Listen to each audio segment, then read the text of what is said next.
I'm going to talk to you about the kind of targets you should integrate into your projects and your policies to improve user well-being.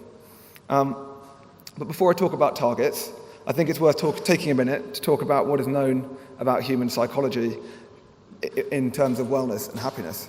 So well-being is a well-studied area of psychology.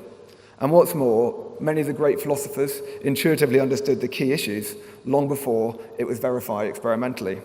So for me, the key insight in well-being target setting can be summed up in a 150-year-old quote by John Stuart Mill.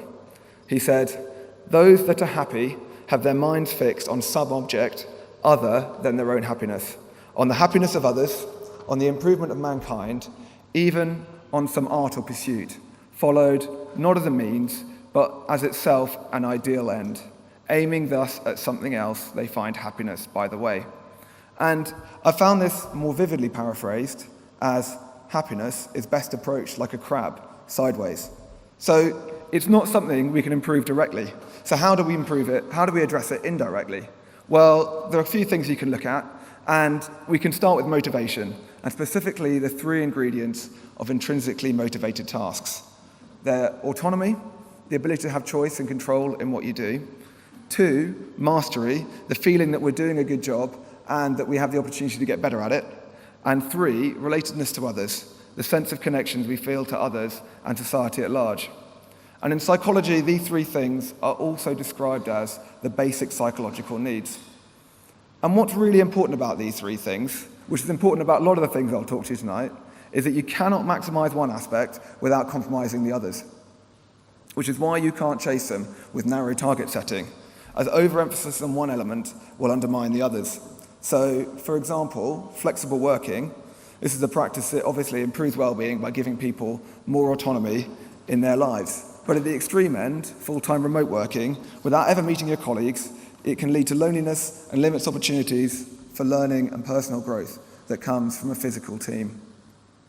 So, providing opportunities for people in your organisation to balance their autonomy, mastery and relatedness to others, you will create conditions for people to flourish and find their happiness before any improvements to buildings need to be made. So obviously we're here to talk about well-being in cities, so what about buildings? And from my own subset of psychology, which is environmental psychology, the study of behaviour in physical context, there's quite a good understanding of what matters to occupant happiness in buildings. So there's lots of different ways of categorising it. And for me, the best overview is written by the environmental psychologist Brian Lawson, who identified 6 key factors for occupant satisfaction. So number 1 is privacy, how well the environment enables you to control interactions with others.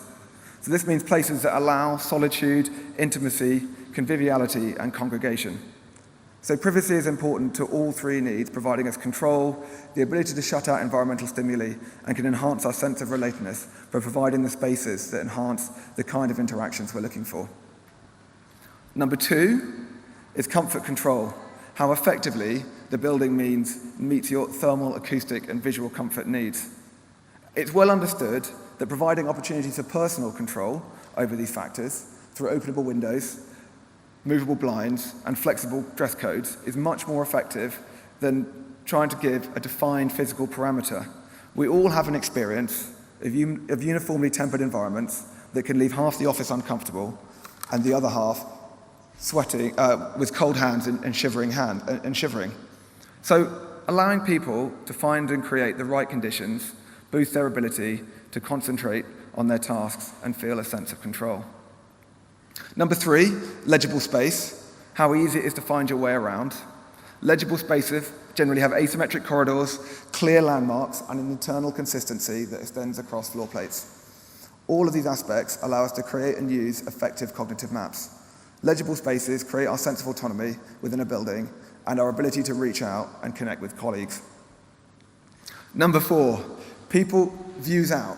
People who do more solitary work are much more likely to favour views of active space and of other people, whereas people who work in busy teams are likely to have a preference for more calming views, especially of nature and natural elements, which leads us on to number 5, access to nature. There's plenty of literature on the effectiveness of nature to boost concentration and aid relaxation. It is thought that staring at natural objects result in effortless attention, known as soft fascination. This can boost effortful concentration, the kind we need to do good work. The factors that seem to have the biggest effect are variety of planting and length of time immersed. A green wall or time spent in a rich garden is much more effective than pot plants, but pot plants are much better than nothing at all. Access to nature can really improve our ability to focus and engage with tasks over an extended period, significantly improving task performance. So number 6 is interior experience, and that sounds quite broad, but it's specifically about how the interior resonates with the people using it. Cared for environments tell people they matter, less well maintained tell them something different. We're all a collection of past experience, so we all read cues in the environment differently. One person's sleek and minimal is another's harsh and monotonous. Engagement with future users on these matters is essential, or you'll find your interiors will be sending a very different message to the one you intended. But what all these factors have in common is that they're all very difficult to measure directly. We can aim to achieve them, and we can assess them subjectively, but we cannot reduce them to a simple score. And it's for this reason it's important for me to mention that building certification with a bit of a health warning. Many sustainable building policies include briefs that demand third-party certification. BREEAM, GRESB or LEED to focus broadly on sustainability, and more recently WELL or FitWell, which are designed to assess occupant wellness. They're really helpful tools, and I work with them all the time, but they make sure measurable things are actually delivered, and they will not achieve better well-being by themselves, because obviously, in order to be rigorous, they need to set targets that are easily measurable, and those things, and as I've set out, the factors I've just discussed are actually very difficult to fit into those criteria. So there's a bit of peer-reviewed research that supports this. A study of buildings which received LEED certification, the US Green Building certification, looked at whether targeting LEED comfort credits requirements, basically whether, the most measurable of the key factors I discussed, improved occupant satisfaction. And the paper only found one significant improvement in occupant satisfaction, and this came from perceived air quality improvements from the use of green cleaning products. They also found that those that achieved the LEED daylight credits resulted in occupants that were actually more dissatisfied by the daylighting than those that didn't meet the standard. And that's because daylighting has complex attributes. Making skilled designers meet prescriptive parameters impedes their ability to use this expertise. So, certification and quantifiable targets can improve some elements that can be broken down into simpler elements, like some aspects of energy performance and water use, but they cannot replace human expertise in delivering in complex things like human well-being. So what sort of targets should we set? Well, one's based around facilitating and balancing user psychological needs, and in a building brief, require your project team to set out a strategy to meet the 6 factors I discussed. Continually test the ideas with potential users and respond to the ideas and use certification with caution. It's a really useful lever for getting stakeholders on board and for selling what you're doing externally, but it mustn't lead the process, and it isn't enough on its own. Without oversight, you'll end up targeting things that are easy to prove, but not things that are useful to you. And if there's one thing that will transform your projects, it's a person, not a tool. It's a person, not a tool or a process.